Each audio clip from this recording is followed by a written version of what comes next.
सकते हो? Yes Joel. Yes दीदी, प्लीज मुझे ये पोएम समझा दीजिए।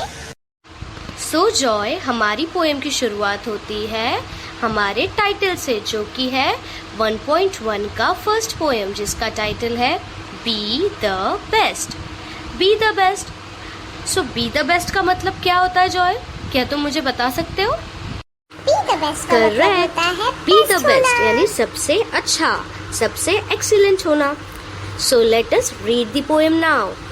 Be the best. If you can't be the pine on the top of the hill, be a scrub in the valley, but be the best little scrub by the side of the rill. Be a bush if you can't be a tree. इसका मतलब होता है कि अगर आपको life मौका नहीं देती है पाइन ट्री बनने का। अभी आप बोलोगे पाइन ट्री क्या होता है? पाइन ट्री जो हमारी फर्स्ट इमेज में दिख रहा है उसे हम कहते हैं पाइन। पाइन ट्री जो टॉप ऑफ द हिल पे मिलता है, मतलब सबसे ऊंचे पहाड़ के ऊपर मिलने जाने वाला प्लांट, जिसे कहते हैं पाइन। तो अगर आपको लाइफ पाइन ट्री बनने का मौका नहीं देती है तो आप स्क्रब बन जाइए। वो भी वैली में जो उगता है उसे ही हम स्क्रब कहते हैं। तो अगर आपको हिल पे उगने वाला ट्री बनने का मौका नहीं मिलता तो आप वैली में उगने वाले स्क्रब की तरह बन जाइए, जो कि छोटा होता है, वैली में होता है। वैली का मतलब होता है खाई, खाई में उगने वाला प्लांट जिसे कहते हैं स्क्रब। आप वो बन जाइए, बट बनिए the best little scrub by the side of the rill. आप ऐसा स्क्रब बनिए जो छोटा सा हो बट बेस्ट हो। ऐसा आप स्क्रब बनिए जो रिल के बाजू में है। Be a bush if you can't be a tree. अगर आप ट्री नहीं बन पाते हो तो आप बुश बन जाइए। बुश यानी हमारी थर्ड इमेज में दिखने वाला एक प्लांट जिससे ब्रांच नहीं होती, जो सिर्फ प्लांट की तरह उगता है, उसे हम कहते हैं बुश। अगर आपको लाइफ ट्री बनने का मौका नहीं देती तो आप बुश बन जाइए। इन शॉर्ट इसका मतलब ये होता है कि अगर आप लाइफ में जो चाहते हो, आपके टर्म्स एंड कंडीशंस पे चीज़ें नहीं मिलती तो कोई बात नहीं। इसका मतलब है कि आप लाइफ से कुछ और एक्सपेक्ट करते हो, लाइफ आपसे कुछ और एक्सपेक्ट करती है, तो आप वो बन जाइए। वो चाहे आपकी एक्सपेक्टेशन से ज़्यादा नहीं होगा, कम होगा, बट वो अच्छा होगा। So if you not getting chance to be a hill वाला ट्री तो आप बुश बन जाइए, जो वैली में होता है बट अपने आप में बेस्ट होता है। क्या तुम्हें यहाँ तक समझ आया? यस दीदी, यहाँ तक समझ आ गया है। ओके, तो चलो नेक्स्ट स्टैंजा की ओर बढ़ते हैं। ओके जॉय, तो हम आ चुके हैं हमारे सेकंड स्टैंजा के ऊपर। देखते हैं पोएट हमें क्या बताना चाहता है इस स्टैंजा के अंदर। Let's read it. If you can't be a bush, be a bit of the grass, and some highway happier make. If you are a muskie, then just be a bass, but the liveliest bass in the lake. इसका मतलब होता है कि अगर, जैसे हमने first stanza पे बात किया था कि अगर आपको हिल पे उगने वाला पेड़ बनने का मौका नहीं मिले तो आप बुश बन जाइए। तो अगर आपको बुश बनने का भी मौका नहीं मिले तो आप क्या बनोगे? अगर आपको बुश बनने का मौका नहीं मिला तो आप एक तिनके की तरह, बिट ऑफ द ग्रास की तरह भी बन के अपना बेस्ट दे सकते हो। जो काम आपके पास मिल जाए उस चीज़ को आप बेस्ट तरीके से करो, उसी में आपका हैप्पीनेस छुपा होता है। सो यहाँ पे पोएट हमें कह रहे हैं कि अगर आपको बुश बनने का मौका नहीं मिले तो आप बिट ऑफ द ग्रास बन जाओ, आप एक तिनका बन जाओ। और उसके बाद वाली लाइन में क्या कह रहे हैं हमें पोएट कि and some highway happier make.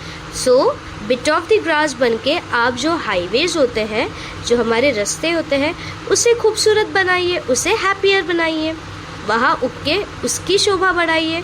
यही इस दो लाइन में कहा गया है। लेट्स सी यहाँ पे लास्ट टू लाइन्स में क्या दिया हुआ है। इफ़ यू आर अ मुस्की देन जस्ट बी अ बास। अगर आप एक मुस्की फिश हो, मुस्की यानी एक फिश होती है जो हमारी फर्स्ट इमेज में दिख रही है। अगर आपको लाइफ मुस्की बनने का मौका नहीं दे रही है तो आप बन जाइए बास। बास भी एक टाइप की फिश ही होती है। अगर आप बड़ी वाली मछली नहीं बन पाते हो तो आप छोटी वाली मछली बन जाओ, बट ऐसी मछली बनना, बट द लाइवलीस्ट बास इन द लेक, मतलब ऐसी मछली बन जाइए, ऐसा बास बन जाइए जो सबसे ज़्यादा जिंदा दिल होगा। आई होप आपको यहाँ तक भी समझ आ गया होगा। यस दीदी, समझ आ गया है। जॉयल, अभी हम आ चुके हैं हमारे थर्ड स्टांजा के ऊपर। देखते हैं थर्ड स्टांजा में पोएट ने क्या कहा है। We can't all be captains, we have got to be crew. There's something for all of us here. There's big work to do and there's lesser to do. And the task you must do is the near. इसका मतलब होता है कि अगर सभी के सभी captain बन जाएंगे तो क्रू में काम करने वाला कोई बचेगा क्या? बिल्कुल नहीं बचेगा। सो हर कोई जैसे कैप्टन नहीं बन सकता, एक ही कैप्टन होता है और उसके अंदर काम करने वाले क्रू मेंबर्स होते हैं, तो समटाइम्स हमें मौका नहीं मिलता कि हम कैप्टन बन जाए, बट हमें कोई और रोल मिल जाता है जैसे कि कैबिन क्रू बनने का। तो आपको जो भी काम मिल जाए उसे आप करो, बट उसे बेस्ट तरीके से करो। सेकंड लाइन में हमें क्या कह रहे हैं poet, there is something for all of us, कि हमारे पास हर किसी के पास एक कैरेक्टर, एक रोल, और उस रोल को निभाने का काम होता है। सो अगर आपको कैप्टनशिप वाला रोल नहीं मिला है, सो आपको कोई और रोल मिल गया होगा, तो आप उस रोल को बेस्ट करो, इसी में आपका हैप्पीनेस है। There is a big work to do, there is lesser work to do. कभी कभी काम ज़्यादा भी और बड़ा भी होता है, कभी कम काम छोटा या फिर लेसर भी होता है, बट जो भी टास्क आपको मिले उस टास्क को आप बेस्ट तरीके से करो, इसी में हैप्पीनेस होती है।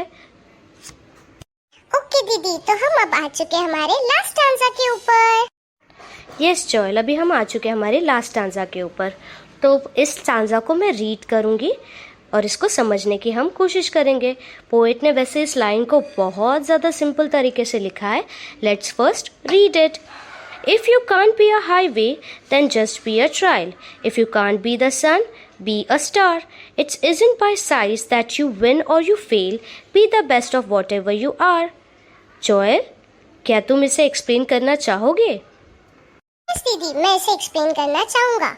सो if you can't be a highway then just be a trial. इसका मतलब होता है अगर आपको लाइफ मौका नहीं दे हाईवे बनने का, तो आप एक ट्रायल बन जाइए। ट्रायल का मतलब होता है पगडंडी या छोटा सा रास्ता। If you can't be the sun, be the star. अगर आपको लाइफ सूरज बनने का मौका नहीं दे तो आप स्टार बन जाइए। It isn't by the size that you win or you fail. आपकी साइज मैटर नहीं करती आपकी जीत और आपकी हार में।